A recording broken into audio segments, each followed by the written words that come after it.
If they're just applying their skills plus time into the world, that is a recipe for failure, disaster.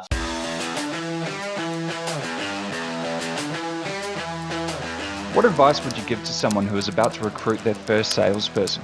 Ooh, exciting. So first of all, there is something very cool about the first time that you're operating a business where someone else is generating the majority of the revenue, not you. That's a major point of freedom. So that's exciting, but it often goes horribly wrong.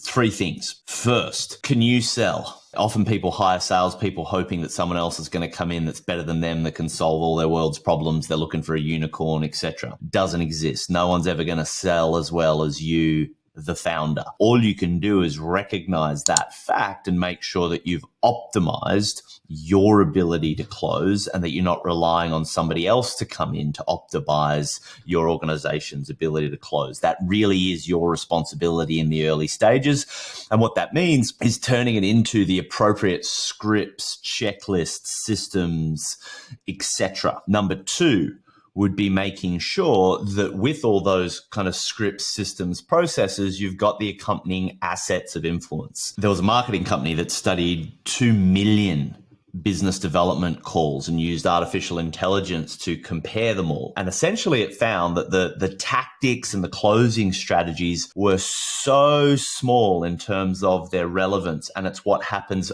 before that conversation that's so important, which is kind of handy because that's everything we do, helping business owners develop their ability to influence, publishing thought leadership content, making sure that your prospects have read content, watched videos, listened to audios, done checklists, etc., before they meet with you. So that would be a major thing to make sure that you've got those assets of influence in place. Even things like having a book or having won awards, or you as the founder being featured in the media. Not only is that going to help you attract a better person, but it's going to give them the tools that are going to make them more efficient and effective. If you had to spend $100,000 a year to hire someone to your team that's going to cut branches off trees, you wouldn't want to be paying them $100,000 a year and give them a Swiss Army knife.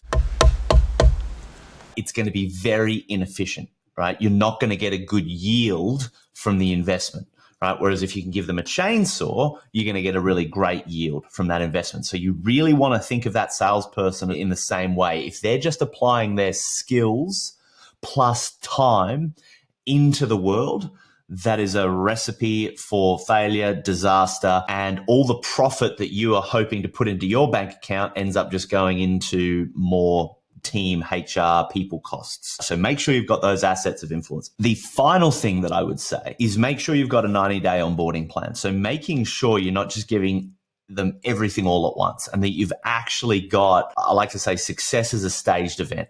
What's going to happen in week 1, in week 2, in week 3? And the 10 or 15 hours that it might take you to build that out first is going to save you 100 hours of training on the back end, not just with that one person, but when that one person fails and you have to hire another one or you decide not to, et cetera, it really has to do with A, have you documented your own sales process? B, do you have the assets of influence to be able to make them more effective?